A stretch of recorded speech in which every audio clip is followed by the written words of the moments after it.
Vous avez beaucoup insisté sur la nécessité d'avoir des informations plus complètes qui puissent être partagées à la fois par la police et le système judiciaire.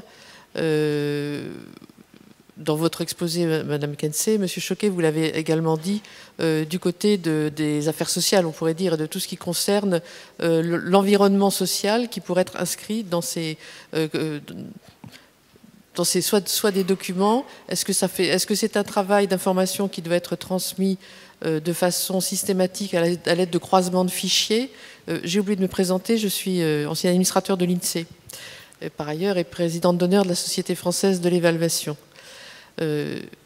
Qu'est-ce qui s'oppose à cette transmission d'informations ou à ces inscriptions dans les fichiers, et notamment, je pense, aux fichiers des mineurs?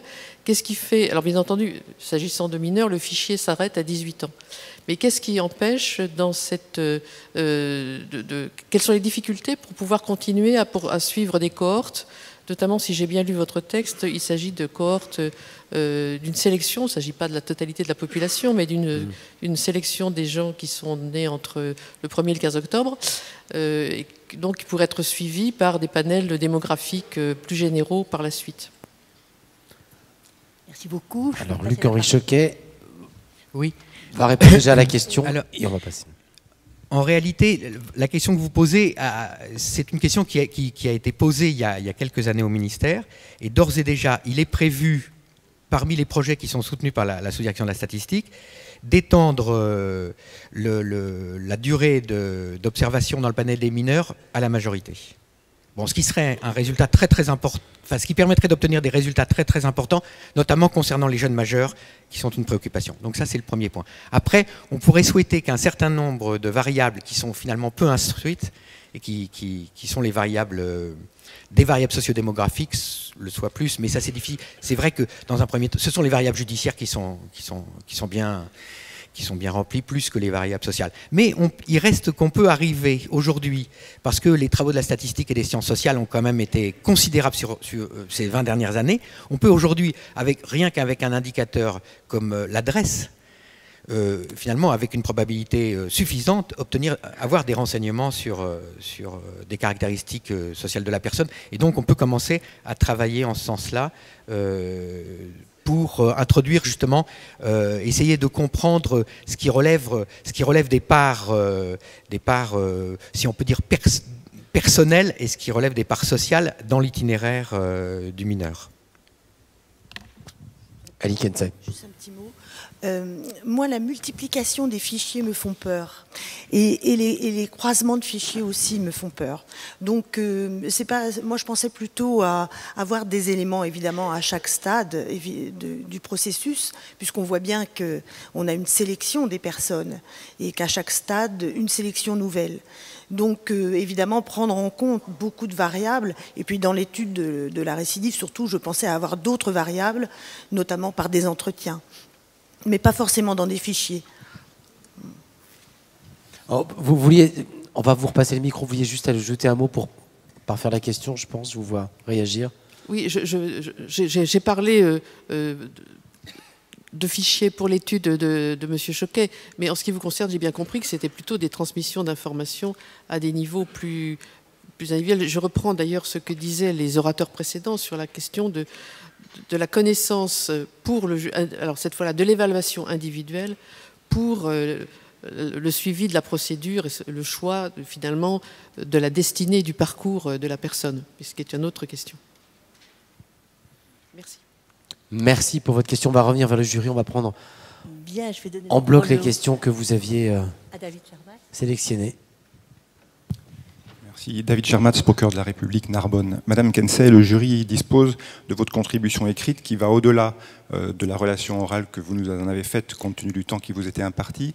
Je voudrais revenir sur le PSE dont vous indiquez qu'il va de pair avec une moindre récidive, ce qui est assez cohérent avec l'idée que la prison hors les murs préserve mieux la socialisation d'un individu que l'incarcération. Vos travaux sur le placement sous surveillance électronique remontent cependant à 2010. Depuis, les PSE ont cru en nombre de façon très considérable, plus que doublé. Est-ce qu'aujourd'hui, il y a un suivi des décisions de PSE, de leur efficacité, notamment en termes de récidive? Et je pense notamment à la situation où plusieurs PSE successifs peuvent être attribués au bénéfice d'un condamné et où on assiste parfois, nous dit-on, à la customisation des bracelets. Est-ce que vous portez une appréciation sur ces aménagements de peine et, je dirais, la récidive des aménagements de peine, si vous me permettez cette expression? Alors voilà pour une question. Y en avait-il une autre? Oui, je crois qu'il y en a encore. Oui, voilà. Oui, bonjour, Sophie Baron-Laforêt, psychiatre. C'était plutôt le retour un petit peu sur l'intervention de M. Choquet et sur cette notion sur laquelle vous êtes moins revenu dans votre intervention et dans les décisions qu'on est amené à prendre pour accompagner les jeunes, hein, avec ce souci de est-ce que les décisions vont faire intervenir de façon privilégiée la justice ou le système social, dont on voit bien qu'il y a là des difficultés et de budget, et de sollicitation et d'organisation. Est-ce qu'il y a eu une évaluation sur les placements jeunes majeurs, hein, qui sont la poursuite du suivi des mineurs, et notamment en différenciant de façon un peu qualitative sur l'impact de ces suivis jeunes majeurs, non seulement, je dirais, à 21 ans, mais plutôt, comme l'a montré Annick Ansay, peut-être 5 ans après l'arrêt de cette mesure. Et si ce n'est pas fait, est-ce qu'il y a des difficultés qui feraient que vous nous déconseilleriez de conseiller cela, plutôt en termes de cohorte et d'analyse de facteurs que de croisement de fichiers? Merci. Sur le PSE, en effet, nous avons fait une étude qui montrait que les taux de recondamnation sont plus faibles pour les personnes qui ont eu un placement sous surveillance électronique, 42% de recondamnation dans les 5 ans et 23% de condamnation à l'emprisonnement, si je me souviens bien. Nous avions travaillé sur les 600 premiers placés sous surveillance électronique pour faire cette étude. On nous dit, mais bon, je ne l'ai pas vérifié, que ces personnes étaient extrêmement choisies, je ne sais pas comment, peut-être, effectivement, ça peut être le cas. Nous avons utilisé, encore une fois, des méthodes statistiques qui nous permettent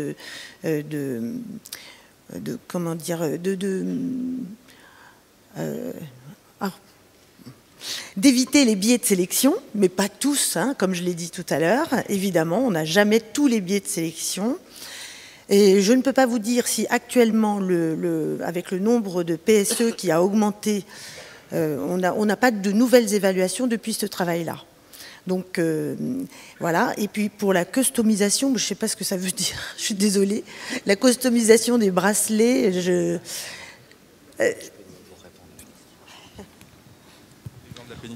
gens de la pénitentiaire le savent, il y a des bracelets qui sont customisés au sens où on se les approprie, on les décore, etc. Et on a eu l'habitude d'en avoir, et donc petit à petit, on s'y fait plus facilement que... Un peu comme un plâtre. Voilà. Voilà, quand on est très jeune. Exactement, on fait des tags. Luc-Henri Choquet. Alors, vous vouliez répondre à la question. On va demander à la régie si elle peut projeter la dernière slide de Monsieur Choquet, ce qui va l'aider à répondre en fait à la question qui lui a été posée. On va juste prendre quelques secondes le temps de revenir parce que c'était pas prévu. On est là pour ça aussi, gérer les imprévus. Donc la toute dernière slide. Alors, voilà. L'avant-dernière dans ce cas-là. Voilà, c'est ça. Merci.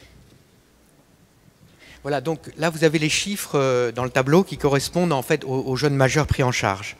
Donc ce que vous pouvez constater, c'est effectivement une baisse de la prise en charge dans le cadre de la protection judiciaire des jeunes majeurs dans ces dernières années, une augmentation simultanée de la prise en charge par l'article 16 bis, donc à titre pénal, et en fait, bon, une très légère augmentation de l'accueil des départements.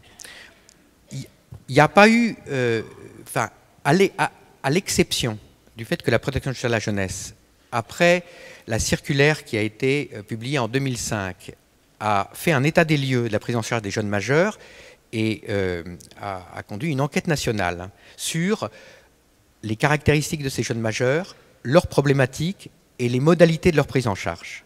C'est la seule étude qui a été réalisée, qui a montré qu'en fait, une grande partie de ces problématiques étaient des problématiques sociales et conduisaient à s'interroger sur la nécessité de passer par la phase judiciaire, d'ailleurs. Et à l'exception de cette enquête-là, il n'y a pas eu d'autres travaux, pratiquement. Donc voilà. Mais il est vrai qu'il il serait sans doute souhaitable qu'il y ait un équivalent de cette étude qui soit faite dans le cadre des départements, dans le cadre des prises en charge administratives de l'ASE, pour qu'on puisse éventuellement comparer d'ailleurs les caractéristiques, les problématiques et les prises en charge de ces populations. Parmi les jeunes qui étaient pris en charge dans le cadre de la protection judiciaire des jeunes majeurs, on avait, lors de l'étude, observé qu'il y avait un certain nombre de jeunes majeurs qui étaient qualifiés de délinquants par les professionnels qui les accompagnaient. Bon. Mais ça correspond pas ou peu à l'augmentation qui a été en parallèle du 16 bis. Sur la prise en charge dans le cadre de l'article 16 bis de l'ordonnance de 45, il y a d'ores et déjà prévu dans le cadre d'une collaboration entre la DPJJ et la sous-direction de la statistique et des études, une étude sur la réitération post-16 bis, justement, pour essayer de regarder cette dernière mesure dans l'itinéraire judiciaire du mineur qui devient majeur, cette dernière mesure, qu'est-ce qu'il en est du point de vue de la réitération après son déroulement. Voilà, c'est donc à l'ordre du jour de nos travaux. Une question à la statisticienne, Madame Kensey. Les magistrats qui traitent des situations purement individuelles ont du mal à faire avec les grands nombres et avec les statistiques. Parce que lorsque l'on dit que la prison ne prévient pas la récidive, parce que 50% des sortants de prison vont globalement recommettre un acte dans les 5 ans, les magistrats n'ont pas envoyé, dans la grande majorité des cas, des primo-délinquants en prison. Et donc pour nous, on se fait à l'idée que ceux qui sont déjà en détention sont pour beaucoup déjà des récidivistes. Est-ce que l'on connaît, dans la population carcérale globale, le nombre de personnes qui sont déjà en récidive au sens large, pas forcément une récidive légale, mais au sens large, des gens qui ont un passé pénal, et la proportion qui me paraît être beaucoup plus faible de ceux qui rentrent pour la première fois et pour le premier acte délinquant en détention. Et auquel cas, si ce pourcentage de récidivistes au sens large est très important, est-ce qu'il ne serait pas plus juste de dire que la prison ne prévient pas la surrécidive et pas seulement, comme on le dit, la récidive? Ça, c'est peut-être vrai. Mais auquel cas, ça ne serait pas seulement la prison qui serait à mettre en cause, c'est aussi toutes les décisions antérieures avant cette incarcération qui ont fait que le parcours aboutit à une incarcération qui, elle, va peut-être, dans 50% des cas, aboutir à une nouvelle incarcération. La réponse de la statisticienne.